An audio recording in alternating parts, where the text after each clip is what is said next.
महाभारत में वो किस्सा आपने सुना होगा कि जरासंध को कैसे भीम ने मारा। जरासंध को मारना भीम के लिए संभव नहीं था, भगवान की लीला थी। और कैसे संभव हुआ? ये श्री कृष्ण भगवान की रथ चक्का चिन्ह का निशान हो गया। ठीक है, अभी और आपको हम दिखाएंगे मेन पॉइंट आगे हुआ जहाँ पे जरासंध और भीम को साथ में लड़ाई हुआ, मल्लयुद्ध। तो चलिए आगे हम बहुत सारा इसके कहानी भी बताएंगे और साथ साथ पैर और घुटना का निशान भी दिखाएंगे। और इसके बाद आज तक वो पढ़ा नहीं जा सका वो भी हम अभी दिखाएंगे। हाँ, ये पीछे लिखा हुआ है कि क्या लिखा हुआ है, कोई भाषा ऐसी है जो पढ़ा नहीं। तो ये रथ को रोका गया था क्या? रथ का रोका नहीं, इसी रास्ते से आते जाते थे। जरासंध का अखाड़ा जहाँ बोलते हैं, हाँ। 17वां बार युद्ध करने के लिए हाँ। इसी रास्ते से आए जाए करते थे, इसीलिए चक्का का निशान पड़ गया है। जरासंध का युद्ध हुआ, आप कह रहे हो कि यही ये युद्ध जरासंध और भीम का जो है वो यहीं पर हुआ है ना? दिखाएंगे आप लोग का जहाँ पे लड़ाई हुआ है, वहाँ पे जा रहे हैं। इसी जगह में दिखाएंगे आपको पैर का भी निशान है और घुटना का और केवनी का भी निशान पड़ा हुआ है। अच्छा, तो ये पर्यटक आते हैं, आज सोमवार है इसीलिए कम है लोग भी ना आते हैं यहाँ पे। हाथी का बल था और दोनों आदमी शक्तिशाली थे। तो इसी जगह पे जरासंध को भीम ने बार बार पैर चिर फेंक रहा था, बार बार जुट जा रहा था। तो जो देख रहे हैं घोड़े गाड़ी का निशान चक्का का, वही से ये सब क्या घोड़े गाड़ी का निशान? लगने से जब उनको पैर ज्वाइंट नहीं हुए, तब जब वो मरने लगे, छटपटाने लगे, तभी देखिए उनके पैर का निशान हो गया। ओ, ये अद्भुत ये घुटने का निशान है। ये रहस्य अभी तक बना हुआ है ना। ये देखिए, ये जरासंध के पैर का निशान है ना जी। और देखिए एक केवनी का निशान हो गया। अच्छा, ये कहाँ का? केवनी का अच्छा। एक केवनी का निशान हो गया।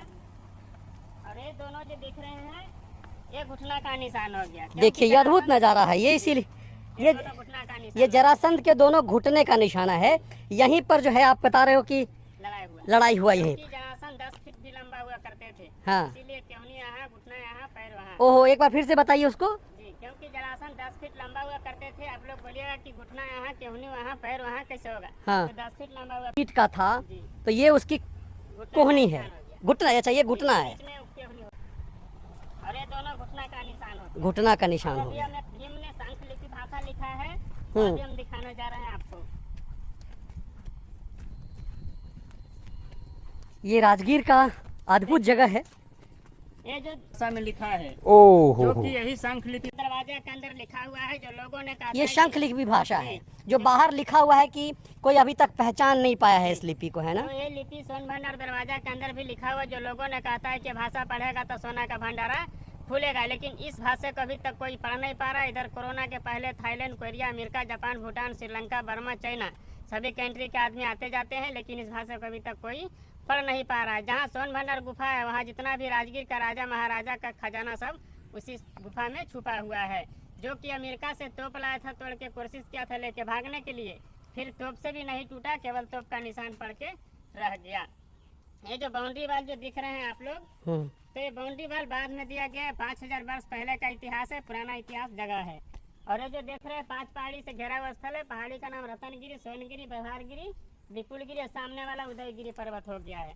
यहीं पर महावीर स्वामी का वो जैन लोग पूजा धर्म करते हैं। ये ऊपर है जैन धर्म वाला, है ना, पूजा धर्म करते हैं। और इधर से देख रहे हैं रथ का निशान हो गया था। ये कहा जाता है कि भगवान का रथ रोका गया था, ऐसा कुछ है यहाँ? जी नहीं, रोका नहीं गया था। वो इशारा करने के लिए आए थे। श्री कृष्ण भगवान इसी रास्ते से आए जाए। कैसे फिर जरासंध का वध हुआ, जैसे बताइए, कहाँ पर उनको मारा? उसी जगह पे मारा था जहाँ अभी पैर को हाँ। उसी जगह पे जरासंध को मारे थे। और इसी जगह से जरासंध का अखाड़ा जाया करते थे श्री कृष्ण जरासंध को लेकर। तो आते जाते चक्का का निशान बन गए। ये जो पत्थर जो दिख रहे हैं, अब पत्थर नहीं, पहले जमाना का मिट्टी हुआ करता था। जिस तरह हम लोग बरसात में चलते हैं तो पैर को छाप पड़ जाता है, इसीलिए ये पत्थर अब बन गया है। तो पत्थर जो दिख रहे हैं, पत्थर ओरिजिनल नहीं है, ये मरा हुआ पत्थर है। क्योंकि ये पत्थर से लिखिएगा तो पेंसिल की तरह लिखाता है, तो धीरे धीरे पत्थर बन गया। पहले जमाना का मिट्टी हुआ करते थे, इसीलिए इसी रास्ते से आते जाते रथ का निशान बन गया। और इतना जो दिख रहा है, इस ऑर्गेनिक विभाग का डिब्बा रख दिया गया है।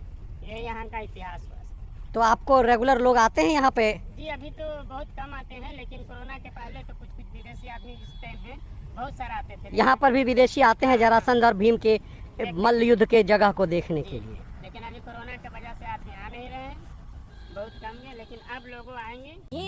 ये भगवान के रथ का निशान है। आप ऐसे ऐसे ऐसे लीजिए, ये देखिए तो आपको ऐसे दिखेगा, पूरा ऐसे करके दिखाइए कि कैसे, ऐसे ऐसे आपको मैं दिखाऊं कि कैसे ये आप ऐसे देखेंगे तो ये रथ है, भगवान का कहा जाता है, कृष्ण के रथ का ये निशान है।